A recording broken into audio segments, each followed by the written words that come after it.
હક્કી આવાજ ન્યૂઝ ચેનલમાં આપનું સ્વાગત છે। આનંદ તાલુકાના બોડિયાવી ગામે કડવા પાટીદાર સમાજના કુળદેવી માં ઉમિયાના ભવ્ય મંદિર નિર્માણ ભક્તો દ્વારા કરવામાં આવ્યું હતું, જેનો સતત 5 દિવસથી રંગે ચંગે કાર્યક્રમ ચાલી રહ્યો હતો। આ મંદિરમાં પ્રાણ પ્રતિષ્ઠા મહોત્સવ ઉજવવામાં આવ્યો હતો।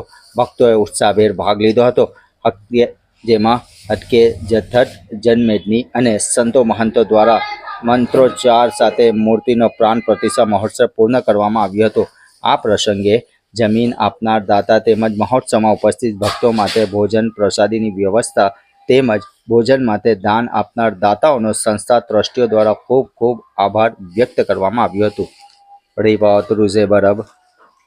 આજે જ્યારે આપણું સપનું સાકાર થયું છે અને ઉમિયા માતાજીનું મંદિર નવનિર્મિત આજે પ્રાણ પ્રતિષ્ઠા થઈ રહી છે, ત્યારે આ જમીન ફાળવનાર મુખ્ય દાતા કોણ? પટેલ પ્રવીણભાઈ મગનભાઈ આ જમીનના મુખ્ય દાતા છે અને એમને પણ વિચાર એવો આવેલો, જ્યારે અમે સમૂહ લગ્ન લીધું એના પુણ્ય પ્રતાપે એમના પ્રવીણભાઈના સપના દ્વારા અમારું આ સપનું સાકાર થયું છે। ભવિષ્યમાં શું યોજનાઓ છે? ભવિષ્યમાં અમારે દરેક કલ્યાણની સેવા, પાટીદાર સમાજની સેવાઓ, વ્યસનો દૂર કરવા, મેડિકલ સેવાઓ તથા કુરિવાજો બધું દૂર કરવા માટેના પ્રયત્નો કરીશું અને સમાજને સૌથી આગળ લઈ જવા સનાતન ધર્મ પાળવા માટે પણ અમે જરૂરી પ્રયત્નો કરીશું। બીજું કે આ સંકુલ ભવિષ્યમાં વિકસે તો અહીં બીજા કયા કયા ઉપકરણો ઊભા કરશો? અહીંયા જો સંકુલ વિકાસ થશે તો આરોગ્યની દ્રષ્ટિએ, અન્ન ક્ષેત્રની દ્રષ્ટિએ, પાછળ વાડી બનાવવાની દ્રષ્ટિએ દરેક રીતે અમે ખૂબ જ અથાગ પ્રયત્ન કરીશું અને એના માટે પણ અમને ખૂબ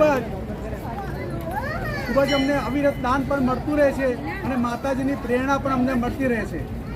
બીજું કે આટલી વિશાળ સંખ્યામાં ભક્તો ઉપસ્થિત થયા છે તો એમની જમવાની વ્યવસ્થા કરી છે, બહુ મોટા પાયે ભોજન સમારંભ ત્યાં ચાલી રહ્યો છે, તો એના મુખ્ય દાતા કોણ છે? અમારે એના માટે દરેક પાટીદાર સમાજથી ઘણા દાતાશ્રીઓ મળ્યા છે અને દરેક ટાઈમનું પાટીદાર સમાજની તરફથી અમને ભોજનના દાતાઓ મળી ગયા છે।